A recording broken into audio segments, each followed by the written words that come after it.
Et donc, nous, on va s'attarder sur le nôtre. Il y a des SRPR qui sont dans les réanimations, et en tout cas dans les services de réanimation, même s'ils ne sont pas géographiquement dans une unité collée à la réanimation. Il y a des SRPR qui sont en soins de suite et réadaptation. C'est la majorité des SRPR en France. Donc, il faudra bien distinguer les choses. Le SSR, ça veut dire pas grand-chose en fait pour nous. C'est un mode d'autorisation d'exercice, c'est un mode d'hospitalisation, c'est un type de financement. Ça ne dit pas grand-chose de ce qui est fait dedans. Et récemment, donc en 2022, le SSR a été transformé en SMR. Donc maintenant, vous entendrez parler de SMR neurologique, donc service de médecine et réadaptation neurologique. Et la spécialité médicale, que ce soit en SSR ou en SMR, c'est la MPR, donc les médecins de médecine physique et réadaptation. Et ça reste notre spécialité et on peut l'exercer dans beaucoup de modes d'hospitalisation. En Ile-de-France, les SRPR ont été développés suite à un appel à projet ARS qui date de 2014, l'appel à projet. Donc les SRPR ont ouvert en 2015, mais il y a des SRPR en SSR en France qui sont ouverts depuis des dizaines d'années.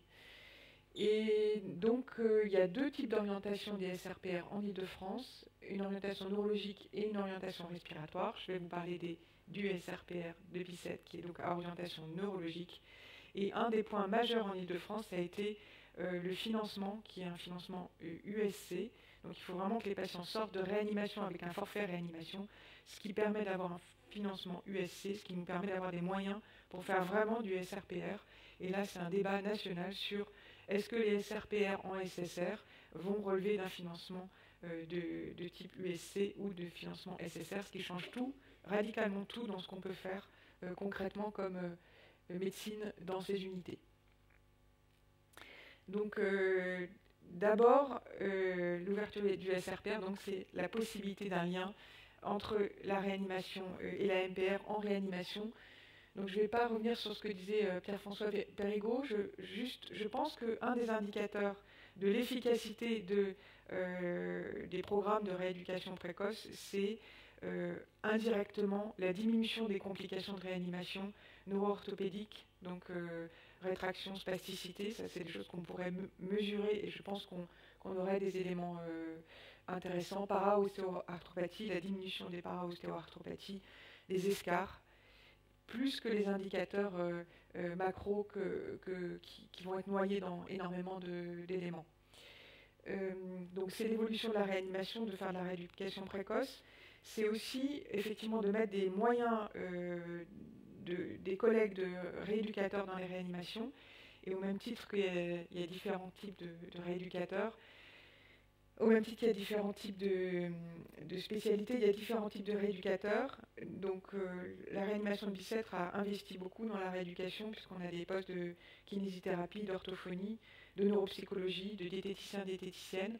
Après, l'étape d'après, c'est de fidéliser des collaborateurs et des équipes. C'est-à-dire qu'un jeune rééducateur ne va pas pouvoir faire exactement la même chose qu'un rééducateur expérimenté. Et donc il faut aussi savoir ce qu'on va avoir comme rééducateur et comment ils vont être coordonnés, comment ils vont pouvoir maintenir l'activité de rééducation dans les unités de réanimation. Ça, je crois que c'est un point qui pour l'instant n'est pas du tout évalué et qui va être extrêmement important.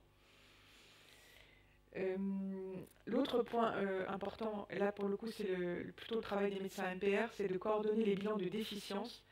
Et je pense que ça c'est aussi un point qui est complètement sous-estimé actuellement. C'est-à-dire que pour faire une rééducation spécialisée précoce, il faut faire un bon bilan de déficience. La médecine de réadaptation, c'est une médecine fonctionnelle, c'est une médecine de la déficience. Et donc les rééducateurs vont énormément nous aider. Il y a le neuropsychologue, l'orthophoniste, les kinésithérapeutes qui vont énormément nous aider. Mais néanmoins, à un moment, il faut faire un diagnostic de déficience, il faut faire un programme de rééducation lié à la déficience pour prioriser la rééducation, prioriser les interventions des rééducateurs et les aider à ce que ce soit efficace. On a des moyens matériels, on a des moyens en personnel, et il faut que ce soit utilisé de façon performante, et ça c'est avec des bons bilans de déficience, et ça c'est pour l'instant pas du tout évalué. L'autre chose c'est, alors ça c'est je pense l'avenir, l'évolution des déficiences et les programmes de rééducation spécifiques qui permettent d'améliorer certains items de la réanimation qu'on aura bien ciblés, et notamment en ayant des outils aussi, il y a la GOSE, mais je pense qu'il faut mettre les DRS dans les réanimations, il faut qu'on aille vers des outils de bilans qui sont beaucoup plus performants, et c'est comme ça qu'on montrera que c'est efficace. Pour l'instant, on est juste en train de rentrer dans les réanimations, on n'y est pas. Par contre, là où je pense qu'on est déjà efficace, c'est qu'on est capable, je pense, de prendre une charge de travail que les réanimateurs ont du mal à faire en plus de leur travail, c'est d'orienter les patients de façon adaptée, en lien avec le service social. Là, je pense qu'on gagne du temps, en lien avec les collègues MPR et le MCO. On suit les patients dans l'hôpital quand on sait que les orientations vont être compliquées, et là, je pense qu'on gagne du temps pour tout le monde, et d'abord pour les patients, et là, il y a un gain de chance pour les patients. C'est-à-dire que s'ils vont plus vite dans la bonne unité de rééducation pour eux, là je pense que quand même on est performant, et ça c'est pas le plus sympathique comme travail, mais je pense que c'est le plus performant.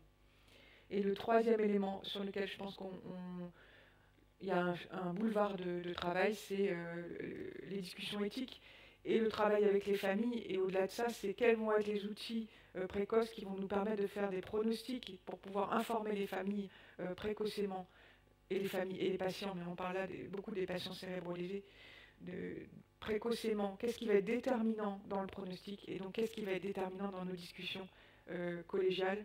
On peut déjà s'asseoir et discuter et avoir des points de vue différents. Je pense qu'il y a aussi un chantier de travail. Concrètement, qu'est-ce que c'est les liens entre la réanimation et la MPR en réanimation? C'est un médecin MPR, mais aussi des kinésithérapeutes, je suis désolée, je les ai oubliés, qui sont en staff de réanimation et qui permettent tout de suite d'organiser le travail de rééducation. C'est le médecin MPR et neuropsychologue à la visite hebdomadaire. Là, c'est beaucoup pour travailler les parcours des patients et éventuellement, on en parlera après, mais les orientations en SRPR. Et c'est une réunion hebdomadaire des rééducateurs. Alors, nous, on fait SRPR et réanimation parce que, justement, il faut discuter les programmes de rééducation, faire des transmissions, mais aussi, il faut travailler sur le matériel, il faut travailler sur la formation, et il faut travailler sur la cohésion d'équipe, il faut se soutenir dans les perspectives de rééducation précoce. Et puis les programmes de recherche, on ne les travaille pas en staff, mais je pense que c'est à développer. Pour l'instant, on est encore peut-être un peu jeune. Et ce lien réanimation-MPR en réanimation va continuer en SRPR. Donc, je vous disais, le travail de l'admission au SRPR. Il y a très peu de patients qui rentrent en SRPR. Je vais vous présenter notre cohorte. Mais il faut que ce soit les bons, parce qu'on n'a pas beaucoup de lits. Et il faut que tous les autres patients aient un bon parcours de soins. Donc finalement, on va admettre au SRPR les patients pour lesquels ça va être compliqué de faire une rééducation précoce, ça va être compliqué de penser le parcours de soins.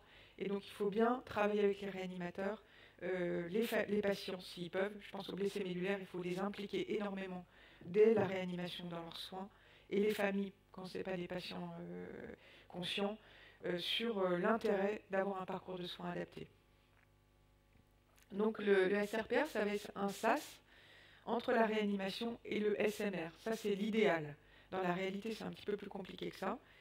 Et donc au SRPR, on a une collaboration MAR-MPR.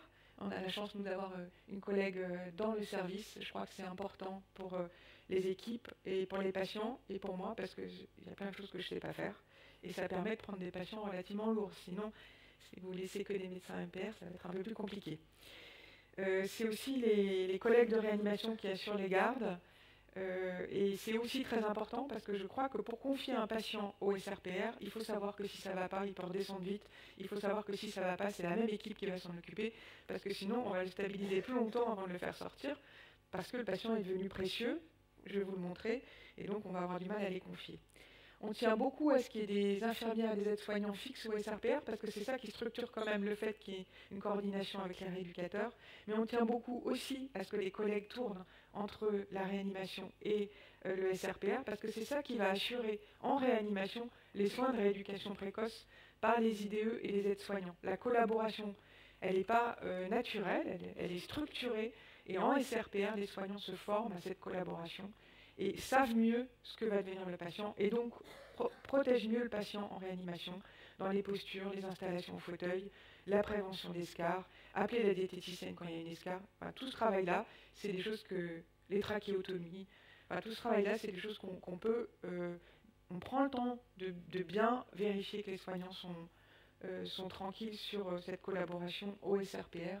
Et après, en réanimation, on espère que ça porte ses fruits. Et puis, on a une équipe de rééducateurs. Et on a la chance de partager le neuropsychologue entre la réa et le SRPR, ce qui permet d'avoir un suivi extrêmement sérieux des échelles. Et on a une orthophoniste qui partage son temps entre l'USINV et le SRPR. Et ça, c'est très précieux aussi parce que c'est une spécificité qui devient la rééducation précoce. Et puis, donc, je vous disais, le service social, et très récemment, on a une psychologue clinicienne. C'est très précieux aussi. Donc, la population du SRPR, donc je vous montre les résultats de Bicêtre, c'est 2015-2019, donc depuis l'ouverture, et avant le Covid, parce que le Covid, pour l'instant, a un peu tout changé dans nos pratiques, et on espère retrouver vite notre activité. Donc c'est 226 rhumes avec un âge moyen qui correspond à une réanimation traumatique, 77% d'hommes. Une DMS de réanimation qui est longue. Je vous disais, il y a peu de patients qui viennent, c'est les patients qui ont une réanimation longue, avec une DMS, donc la 14 plus ou moins 13 jours, c'est la DMS de réanimation hors USC pour les mêmes pathologies. Et la DMS de SRPR, elle ne veut pas dire grand-chose, il y a deux bosses en fait. Il y a une bosse de patients pour lesquels on sait qu'on va aller rapidement vers du SMR, mais on ne perd pas de temps, on fait une rééducation intensive précoce. Et il y a une DMS de patients pour lesquels le parcours est d'emblée étiqueté extrêmement complexe. Et donc, ça peut prendre 3 mois. Je vais même vous montrer que parfois, on est dans des impasses. Donc, c'est une unité de 12 lits qui est étiquetée régionale. Dans la réalité, 67% de nos patients viennent de la réanimation de Bicêtre. Pourquoi? Parce que d'abord, on n'a pas assez de lits pour accueillir tous les patients de toutes les réanimations. Et parce qu'il y a un projet spécifique pour les patients du SRPR. Et c'est difficile d'évaluer le projet dans d'autres réanimations. Qu'est-ce qui a le bilan d'efficience n'est pas toujours fait. Qu'est-ce qui est travaillé au niveau du projet du patient? Est-ce que la famille est bien informée? Est-ce que les discussions éthiques ont été faites au bon moment? Est-ce que le patient, quand on a posé la trachéotomie, on a engagé le patient et la famille dans cette perspective de rééducation ou pas? Ça va quand même changer beaucoup les choses. Donc il y a des patients pour lesquels c'est évident qu'il faut les prendre, il y a des patients pour lesquels il faut qu'on se déplace et qu'on aille réfléchir avec les réanimations sur le bon projet, et donc c'est pas toujours évident d'accueillir d'autres patients. 53% de nos patients de nos sorties se font en SMR, ça c'est notre réussite, c'est le projet. 23% des patients ressortent en réanimation sur soit des complications, soit sur des paris qu'on a fait sur le fait que ça allait aller mieux, puis en fait ça va pas mieux. Et on a donc 7,5% de décès qui se passent soit au SRPR, soit en réanimation juste après la redescente dans le service sur une complication, un renseignement ou une complication septique. En général, ils remontent après au SRPR quand la complication est traitée. La durée de sortie en réanimation, quand ils redescendent, elle est de 3 jours.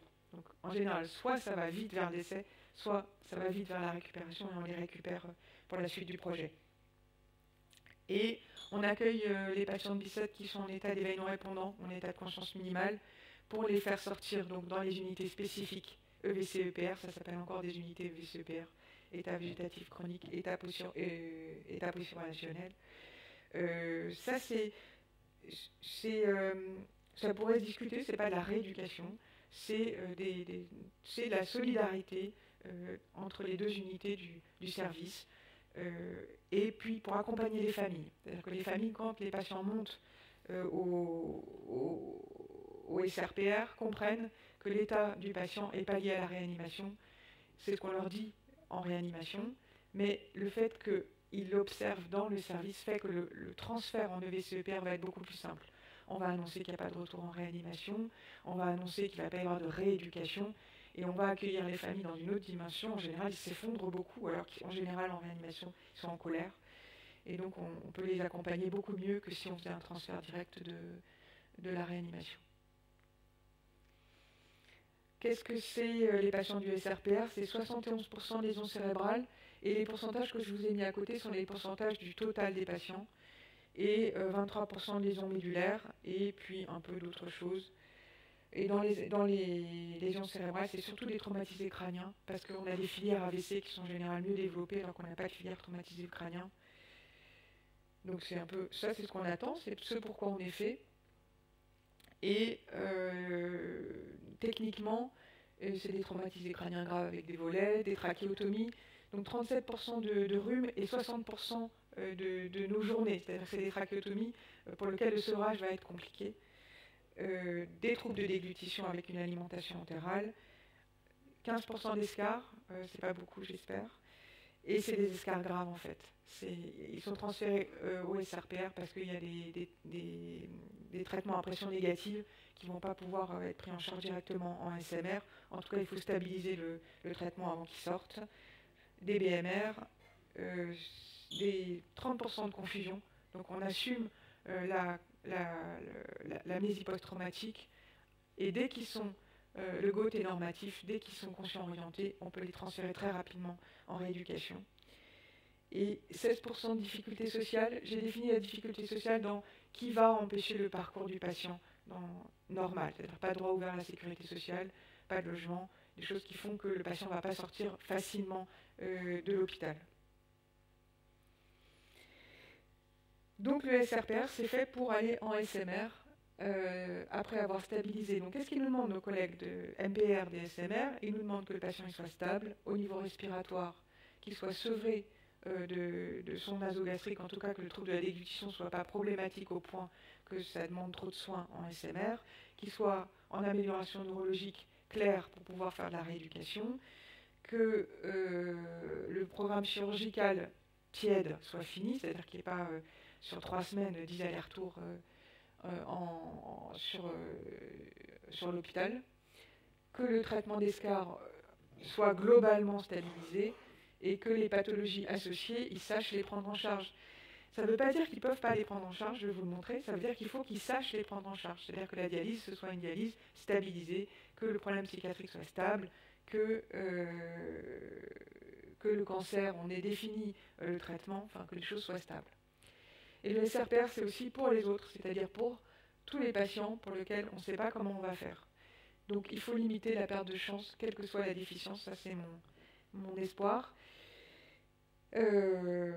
Donc mettre en place ces soins de rééducation précoce, dès que les patients sont plus réanimatoires, après avoir développé les choses, il faut qu'ils aillent dans une unité où l'objectif, ça va être de réfléchir avec eux, avec leur famille, à leur parcours de soins. Qu'est-ce que c'est les soins au SRPR? C'est d'abord des choses très basiques qui devraient pouvoir être faites en réanimation, mais en fait, c'est pas possible. Je crois qu'il faut pas... C'est possible le mieux possible, mais c'est pas possible en vrai de le faire tout le temps. Donc c'est alternance jour-nuit avec la lumière naturelle, c'est du silence la nuit pour vraiment dormir. C'est la première chose qu'on fait, c'est avoir une alternance jour-nuit et dormir la nuit. C'est pouvoir aller en lit-fauteuil et en fauteuil vraiment avec des temps qui sont vraiment contrôlés et qui nous permettent de savoir exactement ce qu'on fait. Descendre sur le plateau technique dès que c'est possible, c'est pas toujours possible très vite. C'est les rééducations de la déglutition, c'est pareil avec des protocoles qui sont standardisés. Un sevrage progressif de la ventilation et de la trachéotomie. On prend son temps, on choisit la bonne trachéotomie, on prend son temps pour déventiler, on passe sur des programmes de ventilation, de rééducation pour bien désencombrer, pour que le patient ait son énergie pour faire sa rééducation motrice. On fait des bilans de déficience, on poursuit les bilans de déficience qui ont été démarrés en réanimation, on caractérise bien la déficience pour pouvoir bien informer les collègues de MPR pour qu'ils sachent quels patients ils accueillent et s'ils ont les moyens de le prendre en charge. On traite les complications neuro-orthopédiques, on fait finalement peu d'injections de toxines, ça c'est un bon indicateur aussi sur l'intérêt de la mobilisation précoce, c'est qu'on diminue drastiquement les injections de toxines botuliniques.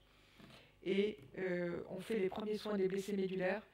Donc je vous ai affiché ce qu'on a mis en place avec les réanimateurs pour commencer dès la réanimation, expliquer aux patients qu'est-ce que c'est qu'une lésion médulaire, quels sont les items de rééducation qu'il va falloir qu'ils s'approprient avec une part d'auto-rééducation qu'on démarre dès le SRPR et qui va se poursuivre en SMR.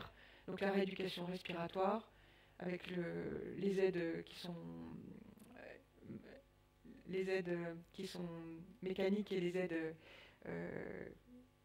simples, voilà, très vite on passe en autorééducation sur les acapella et sur les voldines. La ceinture abdominale adaptée pour la ventilation et pour le transit, les bas de contention de classe 2 adaptés qu'on refait dès que les œdèmes de réanimation ont disparu, le traitement de la prévention des escarres, très important, le traitement précoce des troubles sphinctériens avec une ablation de sonde le plus tôt possible pour éviter les complications infectieuses et éviter les calculs et que les patients puissent apprendre rapidement à s'auto-sonder, la régulation des boissons, la prévention de la constipation qui va aussi être une prévention de l'aggravation des troubles urinaires. Et une fois qu'on a fait tout ça, en général, les patients sont beaucoup plus facilement accueillis en SMR parce qu'ils sont stables. Pour autant, on ne les seuvre pas, c'est ça que je voulais montrer. C'est pas parce qu'il reste une gastrostomie, qu'il reste une trachéotomie, qu'il reste même une ventilation mécanique, parce que c'est devenu une ventilation de rééducation. C'est pas pour ça que les patients ne vont pas sortir en SMR. C'est pas le sevrage à tout prix. C'est pas, il faut pas une trachéotomie. Il faut une trachéotomie qui ne va pas poser de problème en SMR pour sortir en SMR. Donc en conclusion, le SRPR, c'est la possibilité d'une collaboration entre la réanimation et la MPR dès la réanimation. C'est une rééducation précoce. C'est un bilan précoce des déficiences. C'est une orientation adaptée en SRPR pour les patients les plus lourds. Et c'est des soins adaptés pour tous, parce que ceux qui n'iront pas en SRPR auront probablement des orientations et des parcours de soins qui seront beaucoup plus rapidement performants pour eux. Et je vous remercie.